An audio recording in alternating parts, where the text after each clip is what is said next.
Hey guys, welcome back to my channel and another video. If you are new here, my name is Nicole and I make bookish related content once a week. So today's video is the first reading wrap up of 2024. We are going to be discussing all of the novels that I read in January of this year. And it was a damn good reading month, if I do say so. We have a lot to cover in today's video. First thing I want to say is that I read a whopping 11 books in January. If you saw my January TBR, I think I did mention that I wanted to try and read 10 books because I was off for 2 weeks. Want you guys to know that in that first 2 weeks, yes, I did manage to read all but one of the books on my TBR for January. However, I did sub in an additional book instead. So I did happen to read like 6 or 7 books in that first 2 weeks I was off, which was fantastic. So I'm stoked. So we have made a pretty good dent on the 24 books I want to read in 2024 and also the book series I want to read. At the end of each of my wrap up videos, I am going to let you guys know how we're going for statistics, because obviously my big focus this year is reading my TBR. I want to get it lower. So I'm going to be like, this is what the TBR is. This is how many books I read. This is how many books I bought. This is where we're sitting for the year. It's going to keep you guys better updated on how that's all going. It's also going to help hold me a little bit more accountable for my reading goals and getting my TBR down and making sure that I don't buy more than 36 books this year. So all of that info is going to be at the end of the video. Stingy little bitch. And if I've spent something on money, I'm going to get my $12 worth out of it. So we started off 2024 an absolute banger,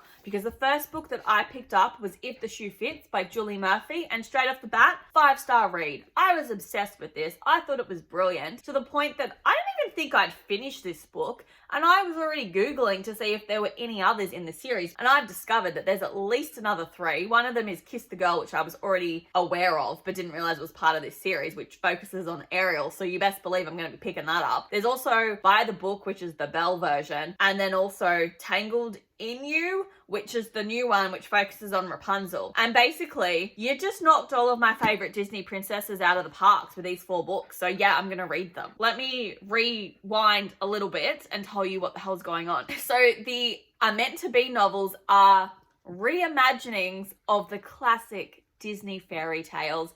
The first one focuses on, if you haven't already guessed, Cinderella. And let me tell you guys, they've taken classic parts of the Cinderella story and they've completely reimagined it, but we've jazzed it up. We've made it modern. We're not having this whole villain bullshit thing, and it was great. So we focus on Cindy. She is a plus size shoe designer, or if you follow me on Instagram, show designer, and she hasn't got a job. So she makes a decision that she's going to move back to LA to live with her stepmother, Erica Tremaine. Her stepmother is a Hollywood executive producer for the hottest reality TV show called Before Midnight, essentially The Bachelor. And Erica has 2 daughters, and then she also has 3 triplets with Cindy's father, so they are her half siblings.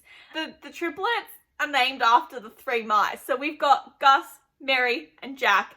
And when that clicked in my brain, I died. The way that the author has twisted in the little Cinderella aspects into this novel were brilliant. I also really loved in this as well that Cindy's step family are not horrible people towards her like they are in the classic Cinderella story. They actually love her. They could have better relationships, but they still have what I would class as a really good supportive relationship. And 3 spots basically open up on Before Midnight, and Erica decides that, yeah, she's going to let Cindy, Anna, and Drew go into it. And Cindy is an overnight sensation because everybody is loving to see a plus size woman on this show, and they love her shoes, and she's an overnight sensation. It was brilliant. I loved it. I smiled. It made me so happy. I rated it 5 stars. I now want to pick up obviously the rest of the books in this series, but I also want to go back and read every Julie Murphy book as well, because the writing style gelled with my brain. It made me happy, and it was a great start to 2024. So after If the Shoe Fits, I made the decision to pick up Divine Rivals by Rebecca Ross. It is part of a duology, so I'm going to talk about it together because I did read them back to back. And then I picked up the sequel, Ruthless Vows. I did rate these 4.5 stars. I did really almost love these novels, but there was just something about it, and I think it was the writing style just didn't gel as well with my brain for me to make it a 5-star read, which is fine because I did thoroughly enjoy them. This was a really, really interesting duology. So we focus on, I always go to call him Kit, but that's his surname. So we focus on Roman and Iris. They are both journalists in this society where they have gods, but the gods have slept for thousands of years. They've now woken up and they've started a war, and people are abandoning their towns and their cities to go fight in these wars for these gods. Iris's older brother decides to go and fight for one of the gods, and he never responds back to any of her correspondence. They are working for the same newspaper and they're competing for the same job. Some things happen in Iris's personal life and she just goes, you know what? I'm going to become a war correspondent for this rival newspaper because it's going to send me to the front lines. I'm going to find out what's happened to my brother. And Roman follows her along. And the best part is that they both have magical typewriters. They'll type a message on their typewriter and then go and put it in a cupboard, and then it'll be sent to the other person. However, they don't know that they're communicating with the other person, and it's just brilliant. I love it. They've been passed down from their grandmothers, and I thought it was so good. I preferred Divine Rivals over The Ruthless Vows, but it was still a really good series. I really do think that I enjoyed most of all was the god aspect. I kind of wish we had more of it. I was a little upset by how quickly the war was resolved at the end of this. I understand why, because it's a cozy fantasy read. I do feel like we resolved it quite quickly and it could have just been dragged out a little bit longer, but I did love it. This one actually was the first book that made me cry in 2024 over characters I didn't think I was going to cry about. So we did love it for the most part, but there was something about it. I couldn't rate it higher than 4.5 stars, but still a fantastic read, and I do highly recommend this duology for anyone that's interested in it. We then move into book 4, which was The Kiss Quotient by Helen Wong. First of all, I would just like to address that yes, in my January TBR, I did say the Kiss Quotient. Apparently, it brings out a lisp in me. It is a very hard title to say, but I just wanted to redeem myself and say, yeah, I can pronounce the title, but no, I will not be saying it again because I will 100% pronounce it wrong because I did in every other book video where I mentioned this. This was my second 5-star read for January. I loved this book. I wasn't expecting to love it, but I did. I felt a little seen. We focus on Stella, who just adores maths. Her job is everything to her. I can't remember what she was, but she does something with economics and like data and building like codes and stuff. I don't know, really smart stuff that I don't get and I will never get. She has Asperger's and her mum basically turns around and says, we're ready to be grandparents. And she's never had a relationship. She's got no interest in dating. It freaks her out, understandably. And she decides to hire an escort to help teach her and help her get over her hesitancies around, you know, a relationship and sexual acts because she just doesn't enjoy them and just thinks it's weird and doesn't get the point. And she ends up hiring Michael, who is working as an escort on the side to pay for his mum's medical bills. And he also, in fact, is a bit of a designer. However, he's put that on the back burner because his mum obviously is sick and he's helping out at her, it's not a laundromat, it's like, I don't know, we call them dry cleaners. So like you get your clothes like professionally cleaned, but then they can also tailor them and fix up your clothing if you need to. He works there and he agrees to help her. He and Stella just start falling in love with one another and it's legitimately the cutest thing. Like I die. It's adorable. It just made my heart so happy. It gelled with me. I love Stella. I could relate to her. And Michael was just such a great guy. You could tell from the get-go that they were just obsessed with one another. It was the cutest thing. And I did actually use this for my,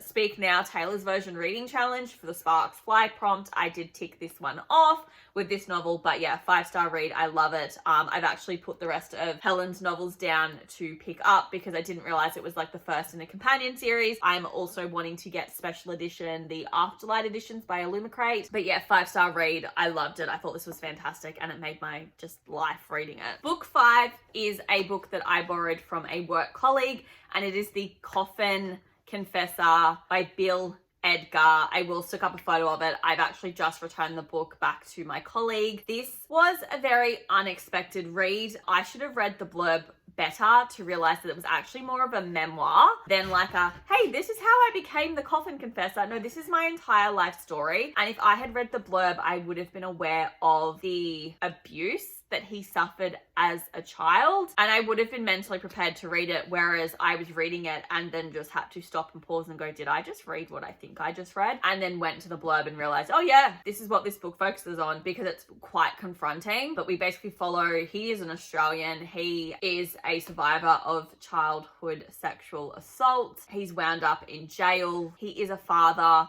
and he completely turned his life around, and basically people hire him to crash their funerals, to either confront people and be like, fuck you, or to be like, hey everybody, I just hired this guy to crash my funeral, and you know, here's a couple sentences and things I want to say, and then he just basically bails. Or he like delivers people's like final wishes who are on their deathbed for things that they have their life regrets. It was confronting at times. Got to read about Boggo Jail, which is one of the, I think, worst jails in Brisbane in Australia. But it was an interesting read. It wasn't quite what I signed myself up for, but I did rate it 3 stars. Even though I tell myself I don't rate memoirs, and yet here I am rating a memoir. But yeah, let's just move on to book number 6, which was You Had Me at Halloumi by Ginger Jones. This one was also a 3-star read for me. It was also a little bit disappointing. I thought the premise sounded really, really good. So we focus on Freya. She loves to make cheesecakes. She's working in a restaurant where they basically microwave everything. And she applies to participate in the Golden Spoon Culinary Challenge in Greek Island. She gets shafted at the restaurant she's working at, so she decides to quit and book a flight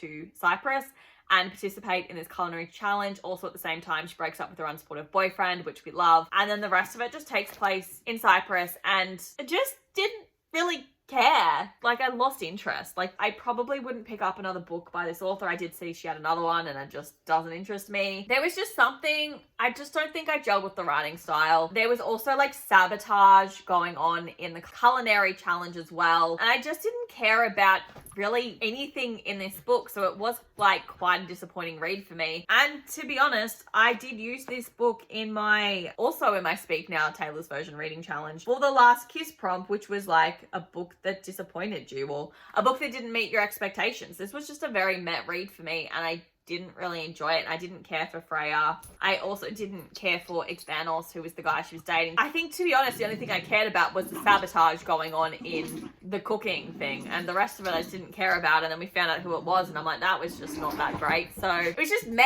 all round a meh. And book 7 was The Lost Hero by Rick Riordan, which is the first book in the Heroes of Olympus series. This book is 547 pages. It's book 1. Book 1 shouldn't be 547 pages. Like, that's ridiculous. But at least now I actually know what's going on in this book, and I can tell you guys.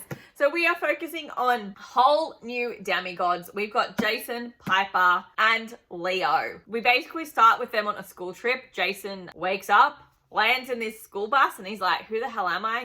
Why am I holding hands with this girl? Like, where am I? The only person that knows he's different is the school teacher. And basically they get saved by Annabeth. Yes, she makes another appearance, and they get taken to Camp Half-Blood, where we basically find out that a whole new prophecy is now happening. There's a whole heap of new gods, and they're now actually accepting and claiming their children. But also Percy has gone missing, and Annabeth is trying to find him. And then Jason, Leo, and Piper are also going through this whole other different prophecy. We now need 7 new demigods, so we found 3. I reckon Percy Jackson's gonna be, number 4. Annabeth will be number 5. Really interesting, because we're not just referring to them as the Greek gods, we also had their Roman counterpart. We find out at the end of the book that there is another Camp Half-Blood, which is the Roman counterpart. We work out that the lost hero is Percy. I rated it 3 stars because I was bored through most of it, because it was just a long ass book and it just didn't really keep me interested. The plot twist at the end, I'm really relieved it happened, because I would be regretting going into the next books. Wasn't as interesting as the Percy Jackson series for me off the bat, and I purely think it's because it was 547 bloody pages and it was too long. But yeah, it was a 3-star read for me. It's just weird going into Camp Half-Blood and having different characters, you know, and whole new gods we have to learn, but I'm interested to learn more about the Roman counterparts and that side of things. So I am interested to pick up the sequel, The Son of Neptune, because I think that's going to be really interesting. So we've got another child of the big three that's not supposed to exist. So love that for us. That was that book. There's not much I can say. And you know what? I'm going to speak about book 8, 9, and 10 together just to make it a little bit easier for myself. And they are the 3 books in the Little Bridge Island trilogy. I guess they're a companion series, not so much a trilogy, by Meg Cabot.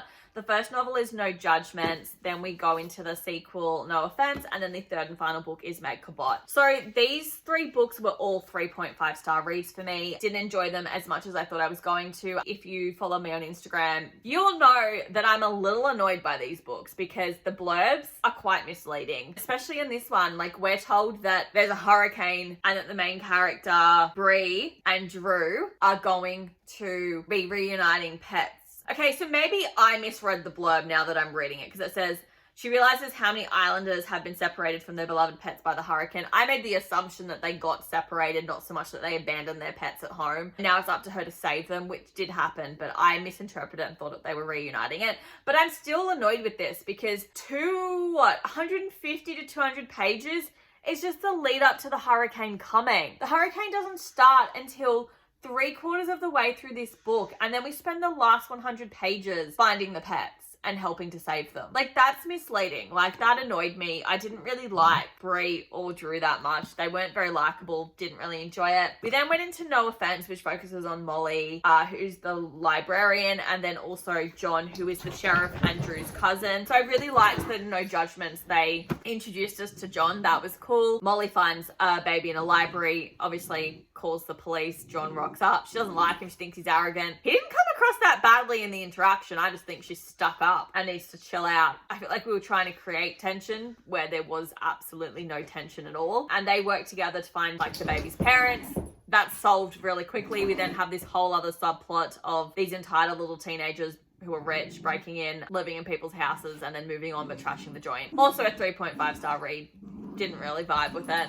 And then the third book, No Words, was definitely my favorite. Still a 3.5 star read, though it was nothing to really rave about. But we do focus on Joe and Will, who are both authors. The thing I liked the most was that in this one, we actually find out what's going on with Molly and like John. We get a better conclusion to their story. We don't hear from Drew or Bree again. Like, they don't exist. Whereas at least in this one, Molly and John make another appearance, and I really enjoyed that aspect. I really liked Joe and Will. I thought they were the best characters. The whole book aspect of the novel was great, and I really, really did enjoy it. This is just going to be a heads up. Next week's video is going to be a 12-hour reading challenge where these 2 books are going to be in the reading challenge, so you'll get a lot more of my thoughts into this. Yeah, they were 3.5 star reads for me. Nothing to rave about. I read them. I wish they were better, but yeah, that's it. And then book 11 is the last book that I read in January, and it was The 7 Husbands of Evelyn Hugo by Taylor Jenkins Reid. This was my 3rd 5-star read for the month of January. I adored this book. I loved it. I thought it was brilliant. The writing style just gelled with my brain so well, and it was just such a beautiful reflection on life and what it means to be humans and the length that people are willing to go to protect who they are and who they actually love. And I loved just the whole way it was written. So like, we focus on Monique, who is a writer for the magazine Vivian.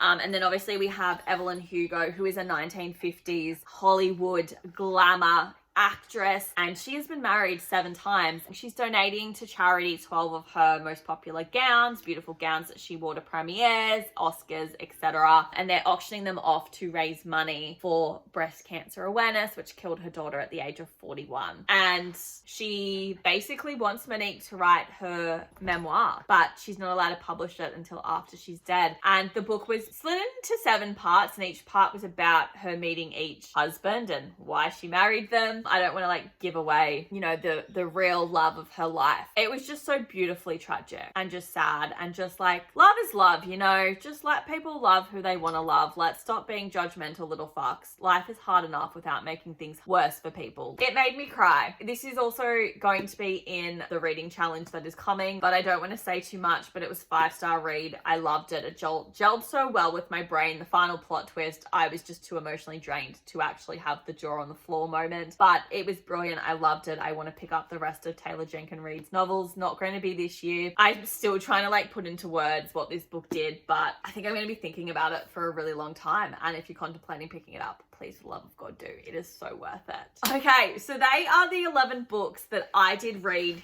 in January. So now we're gonna like pop into the statistics part of the video. Let's just do each challenge. So out of the 24 books I want to read in 2024, I managed to read 7 books from that list. And then moving on to the book series that I want to read in 2024, there's 6 book series. 1 is started, 1 is completed. So that's looking pretty good, and I've read 4 of the books. And then we move into my actual TBR stats. So I was under the impression that I had 128 unread books on my shelf. That's a lie. It's actually 129. I forgot one. So I read 11 books, one of which was not my own. I have purchased 3 books in the month of January, so I have met that goal. So it does mean, based off that information, my TBR is currently sitting at 122 books. I was hoping to get it to 120, but I'm not mad about that. I think it's a good start to the year. Definitely got a lot of work to do, but I like that I'm hitting off my targets. I'm also, as well, I would like to note that the 3 books I purchased in January, one was Ruthless Vows. I read it. The other one was The 7 Husbands of Evelyn and Hugo, which I also read. Also would like to note that it is the Timeless Prompt MIA Speak Now Taylor's Version challenge as well. That has been ticked off. Also, If the Shoe Fits has ticked off the Fearless prompt on just the Taylor Swift Errors challenge. So we're making progress. Things are looking good. And then the 3rd book I purchased in January was House of Flame and Shadow, which released on the 30th of January. I am in the process of reading that novel. So I'm buying new books and I'm reading them as they come, which I think is a really good thing to do, because I'm not just buying and adding more books to my TBR. I want to buy 36 books and read those 36 books. So they're the stats for January. I hope you guys kind of like the new rating system and me keeping the stats in for how I'm tracking each year in the month, so that I can hold myself accountable. But you guys can also help hold me accountable, and knowing that people on the internet are going to be seeing this is going to make me more inclined to stick to my goals. But I think that we've had a fantastic reading month for January. I am going to cut it here. I hope you guys have enjoyed this video, and I will see you next week for that 12-hour reading challenge. Bye.